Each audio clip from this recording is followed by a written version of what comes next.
होता है ना कि आप कुछ भी हो, लेकिन जब तक प्रूफ नहीं करते हैं ना तब तक वो आप जीरो ही होते हैं। तो मैंने इसको बोला था बेटा कि है ना, आपने को अपनी एजुकेशन फ्री करना है किसी भी कंडीशन में। टारगेट सेम था, 12th में 85% से ऊपर लाना है और CUT में रैंक लानी है, that's all. This is very clear. रात में 10 बजे इसने मेरे को फोन लगाया कि सर मेरा भी IIPS के MS MBA 5 साल के डिपार्टमेंट में हो गया एडमिशन। तो आज DG ने 12th में रिजल्ट बनाया, CUT में सिलेक्शन लिया और आने वाले 5 साल की पढ़ाई भी फ्री कर ली।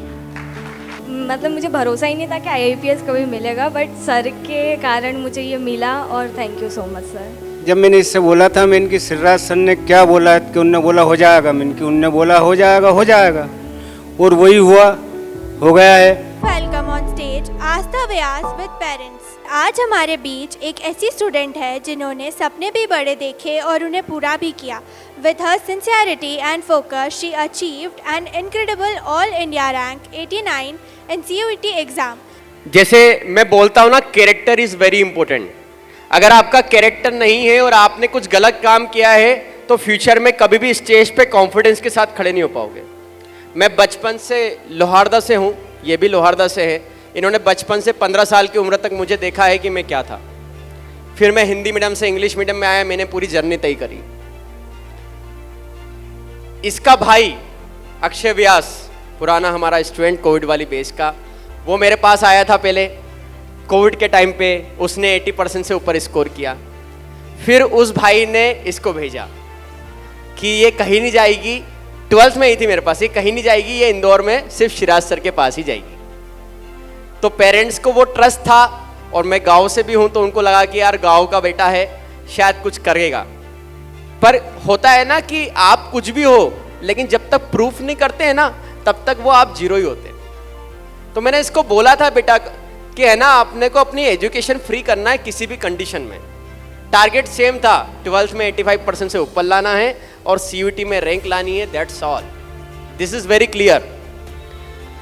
थोड़ा सा परसेंट 85 बनने थे 90+, पर उसका रीजन वही है कि लास्ट के 2 महीने ये कोचिंग में नहीं थी, ये गांव चले गई थी। इसने प्री एनुअल एग्जाम कोचिंग की नहीं दी। ये नवंबर के बाद दिसंबर में गांव चले गई, दिसंबर जनवरी गांव में रह के पढ़ाई करी। अब मेरा डिस्टेंस 2 महीने का हो गया, फिर भी वो जितनी एनर्जी थी उस एनर्जी से 85 तक तो क्रॉस हो गई। फिर आई CUT में। अब CUT में आई तो मालूम है इसके साथ एक चोट और हुई। इसका जो पेपर आया था सबसे खतरनाक पेपर CUT के 15 शिफ्ट का वही था। उसमें पूरा मैथ्स भरा था और कुछ था ही नहीं, रीजनिंग आई नहीं थी। बट क्योंकि मेहनत करी थी इसने मेरे साथ, उसके बावजूद सबसे टफ पेपर आने के बावजूद 89 रैंक आई। पेपर के बाद इसमें भी कॉन्फिडेंस नहीं था कि मेरा हो जाएगा। पर मैं हमेशा मेरे बच्चों को बोलता हूं कि लास्ट तक रुको, मेरी बात मानो, सबका होगा।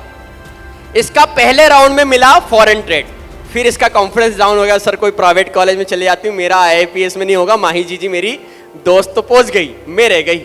मैंने कहा वेट कर बेटा, सेकंड राउंड का इंतजार कर, होगा। सेकंड राउंड हुआ।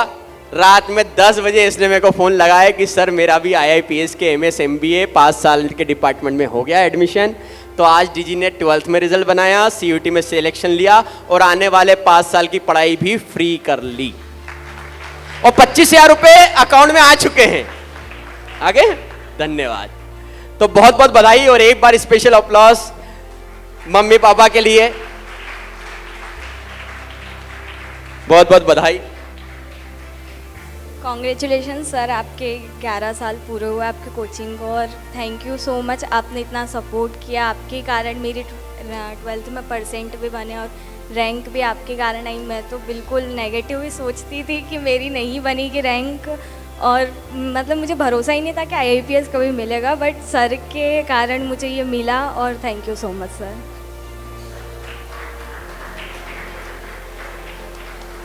सिराज सर, मैं इनके बारे में जितना क्यों काफ़ी कम है, क्योंकि मैं इन्हें बचपन से जानता हूँ। मेरे गांव में ये पले बड़े हैं और वो कहते हैं ना कि कैसे हट जाएं हम धूप से, साये में हमारे कई लोग खड़े हैं। ये शख्सियत शिशु मंदिर से निकल के और जो इनकी नेतृत्व क्षमता हमने यहाँ देखी है, वो नेतृत्व क्षमता के कारण ही मैंने मेरे भतीजे और फिर मेरी बिटिया को यहाँ पढ़ने भेजा। और ये बहुत होपलेस हो गई थी बीच में, जब मैंने इससे बोला था, मैं इनकी सिर्राज सर ने क्या बोला कि उनने बोला हो जाएगा, मैं इनकी उनने बोला हो जाएगा हो जाएगा, और वही हुआ, हो गया है।